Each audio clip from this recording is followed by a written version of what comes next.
தேவனுக்காக உண்மையிலே இந்த அன்பு மாறாத அன்பு. இந்த நாளிலே கூட சில வசனங்களை நமக்கு நேரம் இல்ல. சில வசனங்களை சொல்லி, இந்த அன்பு காட் இஸ் லவ். ஆண்டவர் எப்படி அன்பாகவே இருக்கிறார். அதுபோல நாமளும் எப்படி அன்புள்ளவர்களாக இருக்க வேண்டும் என்பதை குறித்து இந்த வேலையை தியானிக்க போகிறோம். உண்மையிலேயே நம்முடைய குழுவில் இருக்கிறவங்க ஒவ்வொருவரும் உண்மையிலேயே நான் வாழ்த்துகிறேன். அன்பானவர்களே தேவன் இந்த குழுவில் இணைத்திருக்கிறார். அவர்கள் யார் மீது? தேவன் மீது அன்புள்ளவர்கள். அது மட்டுமல்ல, நம்முடைய சகோதர சகோதரிகள் யாவரும் பிரியமானவர்களே நம்முடைய ஊழியக்காரர்கள் கூட இணைந்து இருக்கிறாங்க. எல்லாரும் இதுல இணைய முடியல பார்த்தேன் நானு. அப்போ எனக்குள்ள ஒரு கேள்வி வந்தது. கடவுளை நேசிக்கிறவர்களால் தான் இப்படிப்பட்ட குழுவிலே இணைய முடியும். ஏதோ மனதளவுல கடமைக்காக வருகிறவர்கள் என்ன பண்ண முடியாது. தொடர்ந்து என்ன பண்ண முடியாது. இதுல பயணிக்க முடியாது. நானு குறிப்பாக அ இன்னும் நம்ம சொல்லப்போனா, நாங்க கான்ஃபரன்ஸ் இந்த கொரோனா காலத்துல இருந்தே ஆரம்பிச்ச மேரி சிஸ்டர், மரகத மேரி சிஸ்டர் எங்களோடு கூட பயணித்து வராங்க.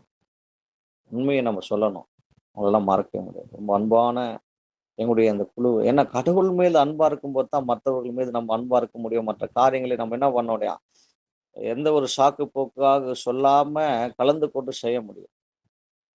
தேவனுடைய நாமம் மகிமைப்படுவதாக. பாருங்க, நம்ம ஒரு சில காரியங்களை, வசனங்களை சொல்றேன். நோட் பண்ணிக்கங்க. பாருங்க. உபாகமம் 10:18 வாசிங்களேன். உபாகமம் 10:18 வாசிங்க.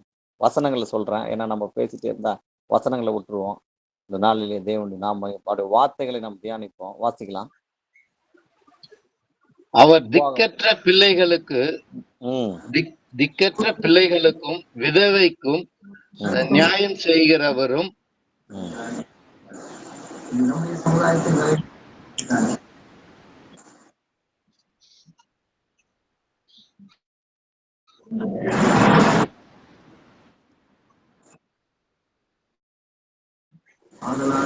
ஹரி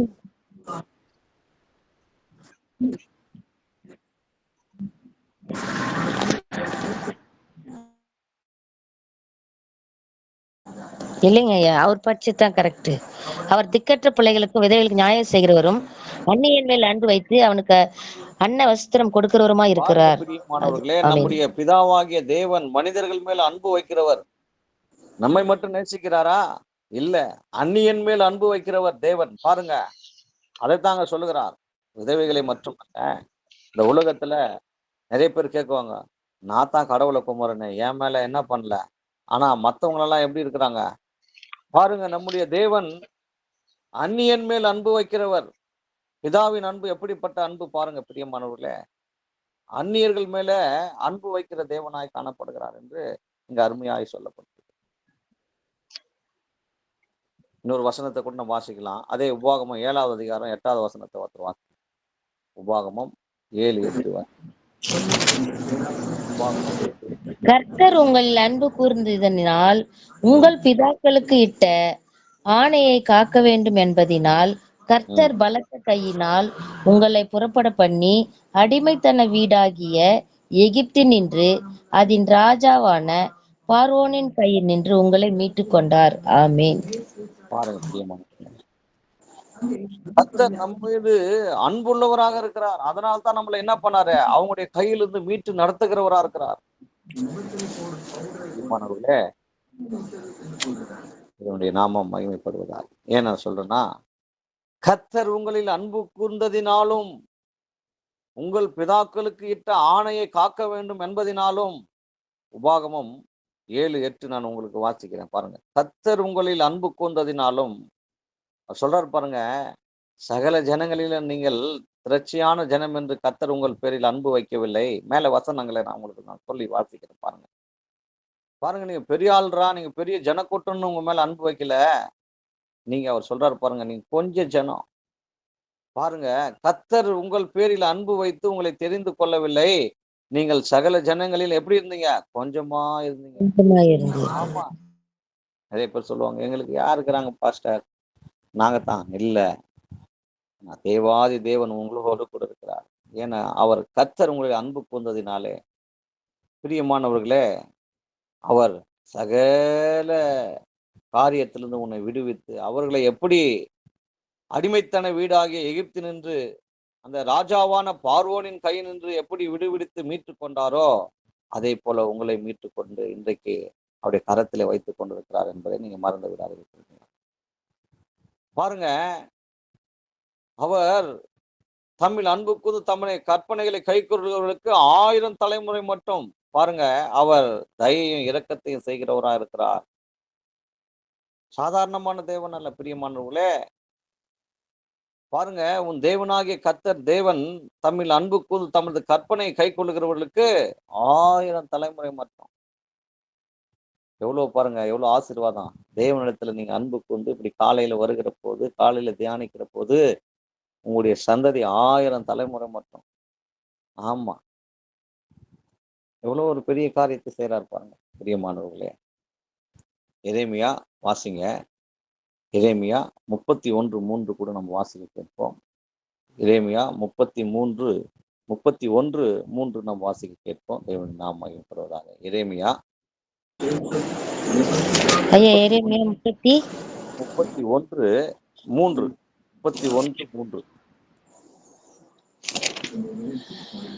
பூர்வ காலம் முதல் கர்த்தர் எனக்கு தரிசனையானார் என்பாய். ஆம், அநாதி சிநேகத்தால் உன்னை சிநேகித்தேன், ஆதலால் காருண்யத்தால் உன்னை இழுத்துக் கொள்வேன். ஆமென். பாருங்க, அவர் சொல்றாரு பாருங்க, பூர்வ காலம் முதல் கர்த்தர் எனக்கு தரிசனையானார் என்பாய். ஆம், அநாதி சிநேகத்தால் உன்னை நான் சிநேகித்தேன், அதனால் காருண்யத்தினால் உன்னை. உலகத்துல பாருங்க, எத்தனையோ பேர் இப்படிப்பட்ட பாக்கியத்தை பெறவில்லை தெரியுமா? எத்தனையோ பேர் வர வாஞ்சிக்கிறாங்க. அவங்களால இந்த கிறிஸ்துவின் கொள்கைகளையும் அவருடைய சத்தியங்களையும் அவருக்கு கொடுக்கப்பட்ட பிரியமானவர்களே இந்த வேத வசனங்களை அவர்கள் கை கொள்ளுவதில்லை. ஏதோ பேருக்காக, கடமைக்காக, உலக ஆசீர்வாதத்துக்கு, இம்மைக்காக பிரியமானவர்களே அவர்கள் தேவனை தேடுகிறவர்களாக. தேவன் எத்தனையோ பேருக்கு சுகத்தை கொடுத்தார், எத்தனையோ பேருக்கு ஆரோக்கியத்தை கர்த்தர் என்ன பண்ணாரு, அந்த பலவீனத்தை மாற்றி கொடு. ஆனா கடைசி வரையும் அவர்களால் அந்த கிறிஸ்துவனுடைய அந்த வார்த்தைகளுக்கு கீழ்ப்படிந்து நடக்கிறார்களா என்று இன்னைக்கு நிறைய பேரை பார்த்தீங்கன்னா, பிரம்மாண்டமான சபையில் இருக்கலாம், நிறைய காரியங்கள் இருக்கலாம், ஆனா கர்த்தருடைய அன்பு அவர்களுக்கு உண்மையாகவே அவங்களுடைய வேர்கொள்ளாதனால ஏதோ கடமைக்காக தேவனை தேடுகிறவர்களாய் மாறுகிறது. அப்படி அல்ல, அவர் சொல்லுகிறார் பாருங்க, நான் அநாதி சிநேகத்தினால் உன்னை நான் சிநேகித்தேன், காருண்யத்தினால். நம்ம வலை விலகி போக போது பாருங்க, கர்த்தரை நம்ம மறக்கிற போது தேவன் நம்ம என்ன பண்ணாரு, அவருடைய கரங்களிலே பிடித்து நம்ம இழுத்து கொண்டார். ஒரு சிலரெல்லாம் சொல்லுவதை நான் பார்த்திருக்கேன் பிரியமானவர்களே. ஆண்டவர் என்னை எப்படியெல்லாம் பிடித்தார் தெரியுங்களா? ஒரு காலத்துல நான் உண்மையா இல்லை, எப்படியெல்லாம் மனம் போன போக்குல வாழ்ந்தேன். ஆனா அவர் என்ன அப்படிப்பட்ட ஒரு சூழ்நிலையிலிருந்து என்னை கர்த்தர் மீட்டு இன்னைக்கு என்னை ஊழியக்காரனா வச்சிருக்கிறாரு.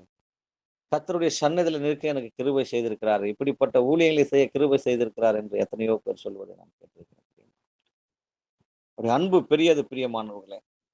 பாருங்க, 1 யோவான் 4:9 கூட வாசிங்க. 1 யோவான் 4:9 வாசிங்களா? 1 யோவான் 4:9 வாசிங்க. தம்முடைய ஒரே பேரான குமாரனாலே நாம் பிழைக்கும்படிக்கு தேவன் அவரை இவ்வுலகத்தில் அனுப்பினதினால் தேவன் நம்மேல் வைத்த அன்பு வெளிப்பட்டது. ஆமென். பாருங்க பிரியமானவர்களே, எப்படி அன்பு வெளிப்படுகிறது?